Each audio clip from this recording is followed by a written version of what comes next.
شروع اللہ کے نام سے جو بڑا مہربان نہایت رحم والا ہے۔ بسم اللہ الرحمن الرحیم۔ 1000 سال سے چھپی ہوئی یہ خفیہ دعا، جو بھی اس دعا کو اس طرح پڑھ لیتا ہے اگلے دن ہی اس کا ہر مقصد پورا ہو جاتا ہے۔ سب تعریف اللہ رب العزت کے لیے ہے جو بے حد مہربان نہایت رحم والا ہے۔ رب العالمین اور قیامت کے دن کا مالک ہے، اس کائنات کا وہی خالق ہے، وہی رب السماوات والارض ہے، بشمول انسانی تمام ذی حیات کا رازق ہے۔ اس کائنات کی ہر شے اللہ تعالیٰ کی تسبیح و تحمید میں مشغول ہے، ذرہ ذرہ پتا پتا اس کی توحید پر دلالت کرتا ہے۔ وہی بڑی عظمت، بڑی شان و کبریائی اور زبردست قدرت و حکمت والا ہے، وہی یکتا اور بے مثل ہے، سب سے بے نیاز اور سب اسی کے محتاج ہے۔ ساری کائنات میں اللہ سبحانہ و تعالیٰ کی بادشاہت و حاکمیت ہے،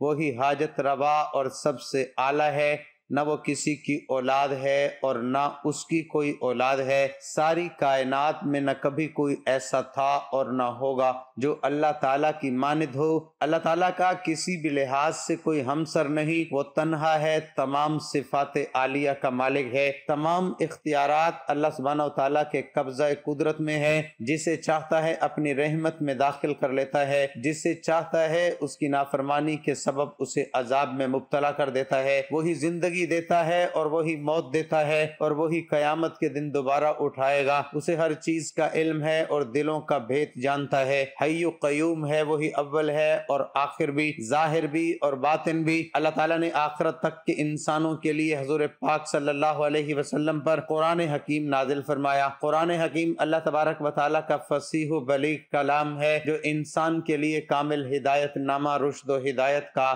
سرچشمہ، مکمل دستور العمل اور حضور پاک صلی اللہ علیہ وسلم کی سیرت طیبہ، قرآن حکیم کی تفسیر و تشریح۔ دین اسلام قرآن و سنت پر مشتمل دین فطرت ہے، دنیا و آخرت میں فلاح و کامیابی کا دار و مدار دین اسلام کی پیروی پر موقوف ہے۔ قرآن حکیم حکمت یعنی عقل و دانش کی باتوں کو مخزن ہے، قرآن حق ہے، ایمان والوں کے لیے ہدایت، بشارت، پرہیزگاروں کے لیے نصیحت، رحمت، بصیرت اور شفا ہے، حق و باطل میں فرق دکھانے والی کتاب ہے، علم و حکمت اور اخلاقی تعلیمات کا منبع ہے، اللہ سبحانہ و تعالیٰ کی ذات و صفات، قدرت و حکمت کو کھول کھول کر بیان کرنے والی کتاب ہے، انسان کی زندگی کے ہر پہلو پر محیط ہدیت نامہ ہے۔ قرآن حکیم انسان کو نظام قدرت پر غور و فکر، تدبر و تفکر کرنے کی تلقین کرتا ہے، وہ انسان کو قدرت کے مظاہر پر گہری نظر، مطالعہ و مشاہدہ کرنے کی دعوت دیتا ہے، انسان کی تخلیق اور اس کے وجود میں، سورج چاند تاروں کے نظام میں، حیوانات، نباتات و جمادات میں،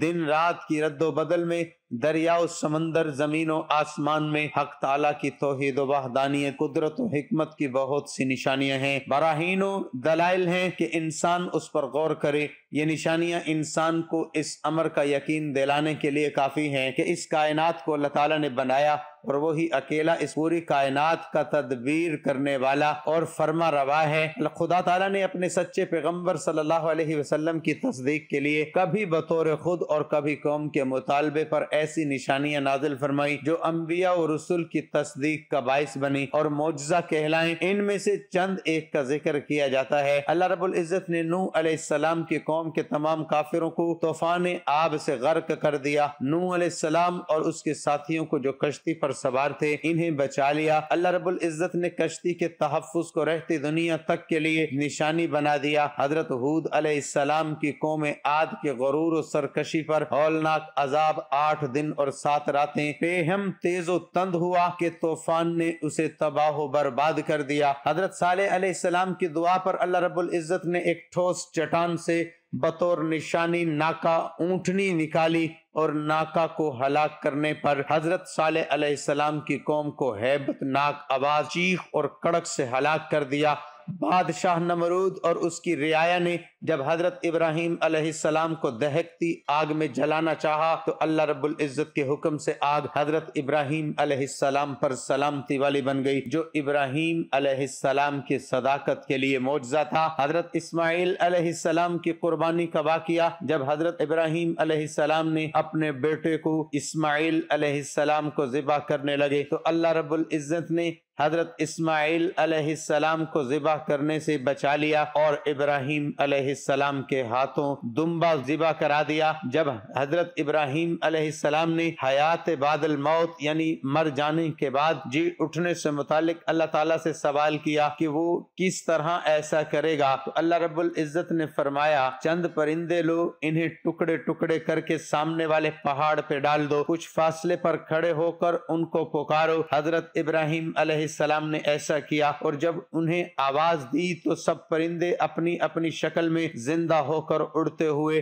حضرت ابراہیم علیہ السلام کے پاس آ گئے۔ صفا اور مروہ اور حجرہ اسود اللہ رب العزت کی نشانیاں ہیں۔ قوم لوط علیہ السلام کی تباہی و بربادی بذریعہ پتھروں کی بارش، حضرت موسیٰ علیہ السلام کے عصا سے اژدہا کا بننا، ہاتھ گریبان میں ڈال کر اور بغل سے ملا کر نکالا تو روشن سفید چمکتا ہوا نکلا، حضرت موسیٰ علیہ السلام کا پتھر پر عصا مارنا اور اس میں سے 12 چشموں کا بہ نکلنا، حضرت موسیٰ علیہ السلام کا دریا میں عصا کا مارنا، دریا کا پھٹ جانا، موسیٰ علیہ السلام اور اس کے ساتھیوں کا اس میں سے بچ کر نکل جانا، فرعون اور اس کے ساتھیوں کا دریا میں غرق ہونا، من و سلوہ کا نازل ہونا، پہاڑوں اور پرندوں کا حضرت داؤد علیہ السلام کے ساتھ اللہ تعالیٰ کی تسبیح کرنا، لوہے کو حضرت داؤد علیہ السلام کے لیے نرم کر دینا، حضرت داؤد علیہ السلام سلیمان علیہ السلام کو پرندوں کی بولیاں سمجھنے کا علم ہونا، تیز ہوا اور جنوں کا حضرت سلیمان علیہ السلام کے تابع ہونا، حضرت ایوب علیہ السلام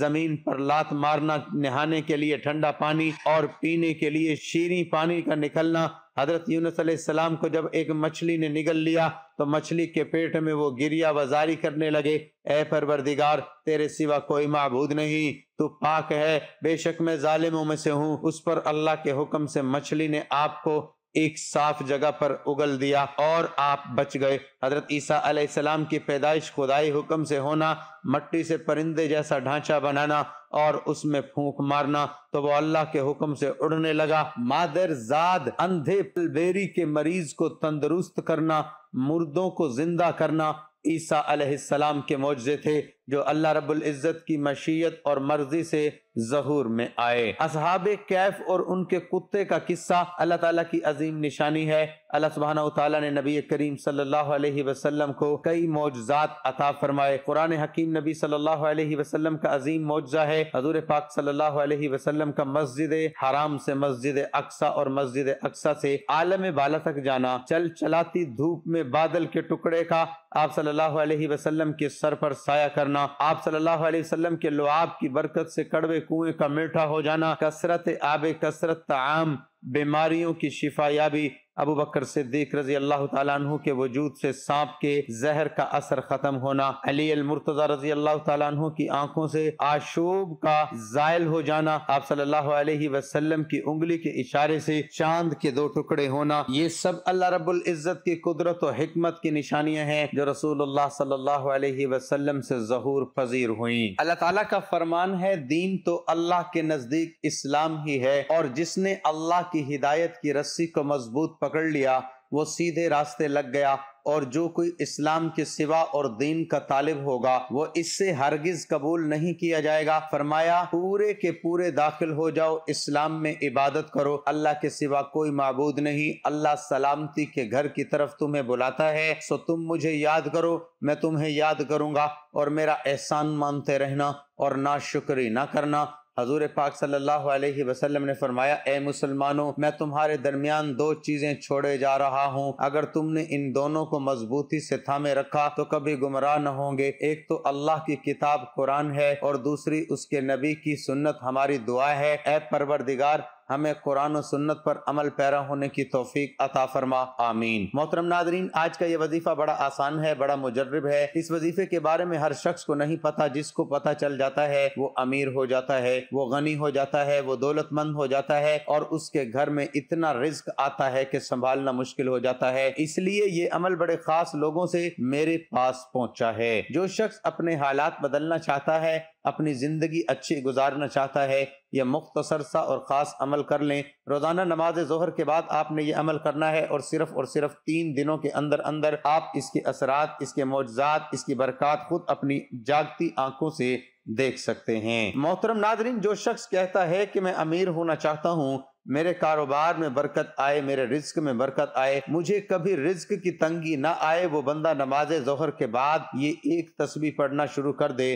سب سے پہلی چیز تو یہ ہے کہ آپ نے اس عمل کو کرتے ہوئے نیت کر لینی ہے۔ نیت کس چیز کی کرنی ہے؟ نیت آپ نے یہ کرنی ہے کہ اللہ تعالیٰ میں یہ عمل شروع کر رہا ہوں تیری رضا کے لیے، تو مجھے اس کے اندر کامیابی عطا فرما اور میرے گھر کو مال و دولت سے بھر دے۔ تو جو بندہ اس نیت کے ساتھ اس عمل کو کرتا ہے اس کے گھر کو اللہ مال و دولت سے بھر دیتا ہے، پھر اس کو کسی کا محتاج نہیں ہونے دیتا۔ یہ عمل کی طاقت ہے، اس عمل کا خاصہ ہے۔ اب سب سے پہلے آپ نے وہ اسم مبارک پڑھنا ہے جو بڑا خاص ہے، رزق کے حوالے سے اور رزق میں برکت کے لیے بڑا اہم عمل ہے۔ اللہ والو بہت اہم نقطہ بتانے لگا ہوں، دیکھیں ایک دو باتیں وہ ہیں کہ جن پہ آپ نے عمل کرنا ہے۔ یہ وظیفہ کرنے کے ساتھ ساتھ آپ نے دو باتوں پہ عمل بھی کرنا ہے، وظیفہ بھی ساتھ کرتے رہیں گے۔ جیسے جیسے ان شرائط پر آپ کا عمل رہے گا تو آپ کے اس عمل کے اندر بھی تاثیر مزید بڑھتی جائے گی اور آپ میں سے ہر شخص یہ عمل کر سکتا ہے۔ ناظرین، نماز ظہر کے بعد آپ نے یہ عمل کرنا ہے اور صرف 3 دن مسلسل بغیر ناغہ کیے پڑھیں۔ اب سب سے پہلی چیز جو آپ نے پڑھنی ہے وہ یہ ہے،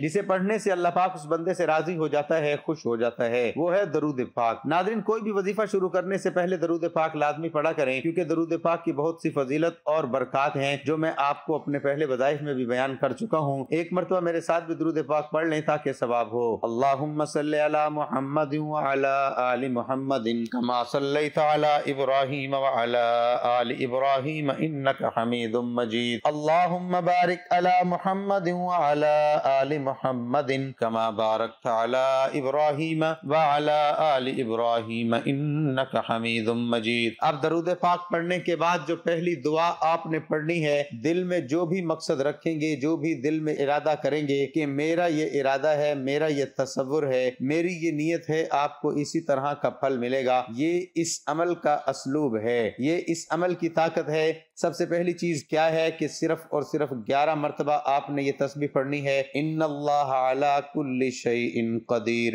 بے شک اللہ تعالیٰ ہر چیز پر قدرت رکھنے والا ہے۔ صرف اتنے سے کلمات پڑھنے ہیں۔ نماز ظہر کے بعد آپ نے یہ عمل کرنا ہے، صبح ہوتے ہی آپ کا مقدر چمک جائے گا، اس بندے کی تقدیر بدل جاتی ہے جو شخص لگاتار 3 دن یہ عمل کرتا ہے۔ سب سے پہلی چیز آپ نے وظیفے کی ترتیب کو آپ نے خود یاد رکھنا ہے، میرا کام ہے بتانا، آپ کا کام ہے اس کو یاد رکھ کے اس پر عمل کرنا اور اسی ترتیب کے مطابق آپ کو یہ عمل کرنا ہے۔ اس کے بعد اب جو آپ نے پڑھنے ہیں وہ صرف اتنے سے الفاظ ہیں، لا الہ الا اللہ۔ اس کے کلمات دیکھیں گے، آپ سمجھیں گے شاید یہ بالکل تھوڑا سا عمل ہے، مجھے کیا ہونے والا ہے، مجھے اس سے کیا ملنے والا، آپ کو پتہ ہی نہیں۔ آگے جو کلمات دعائیں آ رہی ہیں وہ آپ نے زندگی میں شاید پہلی مرتبہ کرنی ہیں، اور میں حقیقت بتا رہا ہوں آپ یہ عمل واقعی پہلی بار کریں گے۔ عمل کرنے کے بعد رزق آپ کے پاس اتنا آتا ہے کہ آپ کا گھر رزق سے بھر جاتا ہے، اور اس کے بارے میں اللہ والے فرماتے ہیں کہ اس بندے کو کسی چیز کی کمی نہیں رہے گی جب یہ عمل آپ کر لیں گے۔ اب اس تسبیح کو جو پہلی میں نے آپ کو بتائی ہے، جو پہلے کلمات میں نے آپ کو بتائے ہیں، ان کی تعداد کوئی زیادہ نہیں ہے۔ اس سارے کے سارے عمل کو آپ نے اپنے ہاتھ کی انگلیوں پر پڑھنا ہے، اور یہ پہلی آیت جو میں نے آپ کو بتائی ہے اس کو صرف اور صرف 11 بار پڑھنا ہے، اور اس سے پہلے تعوذ اور تسمیہ کے ساتھ آپ نے اس عمل کو شروع کرنا ہے کہ درود پاک پڑھنے کے بعد ایک مرتبہ اعوذ باللہ من الشیطان الرجیم اور بسم اللہ الرحمن الرحیم کے ساتھ عمل کو شروع کرنا ہے، کیونکہ دیکھیں جو کام بغیر بسم اللہ کے شروع کیا جاتا ہے وہ ادھورا رہتا ہے۔ دوسری بات ہے جو میں اس میں آپ کو بتانے لگا تھا کہ آپ نے اس باتوں پہ عمل کرنا، وہ یہ ہے کہ آپ نے جب بھی کھانا کھانا ہے 2 ٹائم کھائیں، 3 ٹائم کھائیں، جتنے ٹائم بھی آپ نے کھانا کھانا ہے آپ نے بسم اللہ الرحمن الرحیم پڑھ کر کھانا کھانا ہے، اس کو بھولنا نہیں ہے۔ صرف 3 دن مسلسل میری باتوں پہ عمل کر لیں، اور اگر اس وظیفے سے آپ کو اس قدر تاثیر نہ ملے جیسے میں بتا رہا ہوں تو آپ یہ عمل چھوڑ دیجئے گا۔ آپ کے دل کے اندر جو بھی خواہش ہو، اب دل کے اندر دولت کی خواہش بھی ہو سکتی ہے، گاڑی کی بھی ہو سکتی ہے، بنگلہ بھی ہو سکتا ہے، جو کچھ بھی دل میں سوچیں گے لیکن ہو جائز، یہ بات ذہن میں رکھیے گا، یہ اللہ کا کلام ہے۔ اگر ناجائز خواہش کریں گے تو کفر کی طرف بڑھ جائیں گے، پھر زندگی اور آخرت دونوں تباہ کر بیٹھیں گے، دنیا بھی برباد، آخرت بھی برباد ہوگی۔ اللہ کی رضا کے لیے، اللہ کو راضی کرنے کے لیے، اس کی خوشنودی حاصل کرنے کے لیے دیکھیں قدرت کا بڑا عجیب نظام ہے کہ جس چیز کی زیادہ ضرورت ہوتی ہے اللہ اس کو زیادہ پیدا فرما دیتا ہے تاکہ ضرورت پوری ہوتی رہے۔ مثلا نمک کی اتنی کثیر ضرورت ہے، روٹی سالن وغیرہ نمک کے بغیر بد مزہ ہوتے ہیں۔ ہر شخص کے کھانے میں نمک کی ضرورت ہوتی ہے، وہ غریب ہو امیر ہو بادشاہ ہو اپنے کھانے میں نمک کا استعمال لازمی کرتا ہے۔ اس کے علاوہ سمندری نمک ہے، اللہ تعالیٰ نے پھر نمک کے پہاڑوں کے پہاڑ پیدا فرما دیے۔ یہ اس مالک کا نظام ہے، اس لیے آپ اس کا جو تصور کریں گے مالک اس قدر آپ پر کرم فرما دے گا۔ لیکن جو ایک اس کے ساتھ شرط بتائی کہ کھانے سے پہلے جب بھی کھانا کھائیں یا پانی پئیں، کچھ بھی کھائیں کچھ بھی پئیں، بسم اللہ الرحمن الرحیم پڑھ لینا ہے۔ اور جب آپ یہ کھانا مکمل کھا لیں اٹھنے لگیں تو ایک مرتبہ اتنا ضرور کہنا، یا اللہ تیرا لاکھ لاکھ شکر ہے تو نے مجھے پانی پلایا یا تو نے مجھے کھانا کھلایا۔ لازمی ان دو باتوں پہ عمل آپ نے کرنا ہے، یہ 3 دن کرنا ہے انشاءاللہ تعالی۔ یہ 3 دن آپ کی زندگی کے سب سے قیمتی دن ہوں گے کیونکہ یہ بڑا عزم ہوتا ہے۔ اب جو پہلے میں نے آیت بتائی اس کو آپ نے صرف اور صرف 11 بار پڑھنا ہے۔ دوسرے نمبر پر جو دعا میں بتانے لگا ہوں وہ بھی آسان سی ہے، بالکل آسان سی، لیکن کمالات اس کے بھی اس قدر زیادہ ہیں کہ میں آپ کو کیا بتاؤں۔ جو بندہ یہ پڑھتا ہے اللہ اس کے گناہوں کی بخشش فرما دیتا ہے، اس کے گناہ مٹ جاتے ہیں۔ وہ الفاظ ہیں سبحان اللہ و بحمدہ سبحان اللہ العظیم، صرف اتنے سے الفاظ ہیں، بس اتنا ہی پڑھنا ہے۔ بے شک اللہ کی ذات پاک ہے، سب اسی کی تعریفیں ہیں، اسی کا سب کچھ ہے۔ سبحان اللہ و بحمدہ سبحان اللہ العظیم کی آپ نے ایک تسبیح یعنی 100 مرتبہ پڑھنے ہیں۔ دیکھیں اگر ایک مرتبہ ویڈیو مکمل دیکھنے سے سمجھ نہیں آتی تو دوبارہ دیکھ لیں، ساتھ ساتھ کہیں لکھ لیں، لیکن امید ہے آپ کو یاد ہو جائے گی۔ تعداد لکھتے جائیں ساتھ ساتھ، اور نہیں بھی لکھنا تو آپ کو ویسے ہی یاد ہو جائے گا، کوئی مشکل نہیں ہے۔ لیکن آپ اگر محنت کریں، کوشش کریں، اس عمل کو اپنے پاس محفوظ کر لیں، یہ ساری زندگی فائدہ دینے والا ہے، نسلوں کو فائدہ دینے والا ہے۔ صرف زندگی میں ایک بار ہی کرنے سے وہ کچھ ملتا ہے جو بندے نے کبھی سوچا بھی نہیں ہوتا کہ مجھے بھی یہ مقام مل جانا تھا، مجھے بھی یہ عزت مل جانی تھی۔ حضور صلی اللہ علیہ وسلم فرماتے ہیں اگر آپ کے گناہ سمندر کی جھاگ کے برابر ہیں اللہ فرما دیتا ہے، اس کی ذات ہے معاف فرمانے والی ہے۔ سبحان اللہ و بحمدہ سبحان اللہ العظیم کو آپ نے صرف 100 مرتبہ پڑھنا ہے۔ ناظرین جتنی تعداد بتائی ہے اسی کے مطابق پڑھنا ہے، سب کی بالکل تھوڑی تھوڑی سی تعداد ہے، لیکن بڑا آسان سا وظیفہ ہے، بڑا مجرب ہے۔ اب تیسرے نمبر پر ہم بات کر لیتے ہیں، تیسرے نمبر پر کون سی دعا پڑھنی ہے؟ وہ آپ نے پڑھنی ہے صرف اور صرف استغفر اللہ استغفر اللہ استغفر اللہ۔ یا اللہ میرے گناہوں کی بخشش کر دے، مولا مجھ سے جو خطائیں ہو چکی ہیں مجھے معاف کر دے۔ بندے کے دل پر زنگ لگ جاتا ہے گناہوں کی وجہ سے۔ حضور صلی اللہ علیہ وسلم نے فرمایا کہ جو بندہ گناہ کرتا ہے اس کے دل پر ایک سیاہ نقطہ بن جاتا ہے، اگر وہ بندہ توبہ کر لے اللہ گناہ کو مٹا دیتا ہے، اگر وہ توبہ نہ کرے مزید گناہ کرے اللہ مزید اس کے نقطے کو بڑا کر دیتے ہیں۔ جو نقطہ اس کے دل پر لگا ہے وہ بڑھ جاتا ہے، بڑا ہو جاتا ہے، پھر بھی اگر وہ گناہ کرتا رہے وہ نقطہ بڑھتے بڑھتے اتنا بڑا ہو جاتا ہے کہ اس بندے کا پورا دل ہی سیاہ کر دیتا ہے۔ پھر اس بندے کو کچھ بتایا بھی جائے تو اس کا پڑھنے کو دل نہیں کرتا، اس کو نیکی کی بات کہی جائے تو وہ نیکی کا کام کرنے کو بھی دل نہیں کرتا، نماز کا کہا جائے دل نہیں کرتا، قرآن کا کہا جائے دل نہیں کرتا، کچھ بھی کہہ دیا جائے، نیکی کی بات اس کے سامنے کی جائے، محفل میلاد کی جائے وہ بے سکون ہو جاتا ہے۔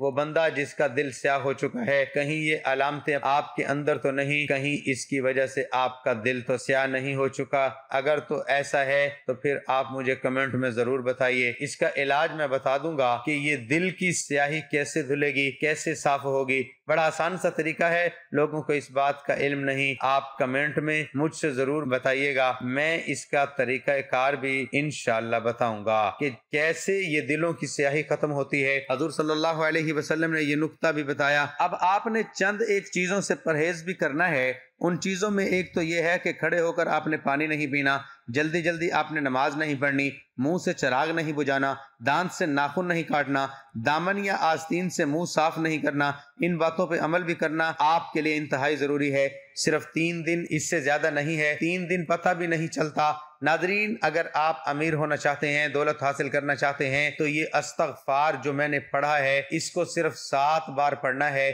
صرف اور صرف 7 بار۔ اس کے ورد سے بھی جو دلوں کے زنگ ہوتے ہیں نا